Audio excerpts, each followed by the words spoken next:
Jusqu'à 9 h, Good Morning Business. Il est 8h41 et nous sommes toujours à Lille dans les Hauts-de-France. Et regardez, il va faire beau aujourd'hui. Le soleil pointe le bout de son nez sur la capitale des Hauts-de-France.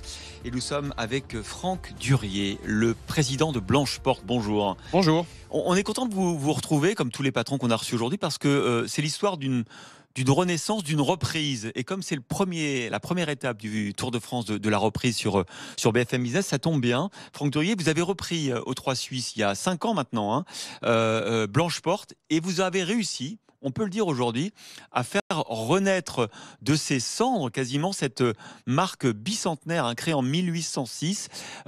Là encore, avec tous les éléments de ces révolutions qui nous frappent en ce moment, le digital, le e-commerce plutôt que de la BPC, c'est votre histoire, Franck Durier. Voilà, donc on a repris cette belle entreprise qui faisait en 1806 du tissage de draps. Ouais. On l'a repris avec mes 3 associés. Donc c'est une aventure collective et on l'a reprise aussi avec les 185 salariés de l'entreprise. Notre choix, c'était de reprendre tous les salariés de l'entreprise à ce moment-là, en 2016. Et c'était une entreprise effectivement de VPC qui est aujourd'hui un des leaders du e-commerce en mode et maison. On peut dire que les Hauts-de-France ont inventé le e-commerce finalement. Alors, d'une certaine façon, le catalogue. D'une certaine façon, oui. En tout cas, les Hauts-de-France avaient inventé la vente à distance et donc, par conséquence, le e-commerce. Une renaissance avec une crise en plein milieu, quand même, une crise sanitaire. Qu'est-ce qui vous a porté pendant cette crise? Qu'est-ce qui vous a permis de rester hors de l'eau? Covid, effectivement, en plein milieu. On a eu un premier mois catastrophique à moins 70%, puisque les Français achetaient principalement des biens de première nécessité, mais pas du tout nos produits. Et puis après, très progressivement, le e-commerce a redémarré très fort, et en particulier les produits de linge de maison. Oui, c'est ça. Donc finalement, l'année 2020 a été bonne pour nous et 2021 est vraiment en croissance. Alors votre positionnement, il est audacieux quand même. C'est la femme de plus de 50 ans. En général, pour les publicitaires, c'est plus la cible. Mais effectivement, est-ce que c'est une population et une cible qui aujourd'hui s'avère être extrêmement efficace pour le e-commerce? Alors nous, on s'adresse effectivement à la quinca. Alors c'est plus de 50 ans, ça démarre à 40 ans effectivement. C'est une femme qui est très digitale en fait. Exactement. Et donc cette femme, comme tout le monde, elle a besoin de l'offre qu'on lui propose. Avec une spécificité pour nous, c'est qu'on essaie de co-construire cette offre avec elle pour qu'elle soit la plus adaptée à ce qu'elle souhaite. Avec votre catalogue personnalisé, c'est ça? Alors le catalogue personnalisé, là pour le coup, on a utilisé toutes les datas qu'on avait sur nos clientes pour construire un catalogue unique pour chaque cliente. Donc on l'a fait pour 50 000 clientes. Oui. Et ça, c'est vraiment impressionnant, un gros usage de la data.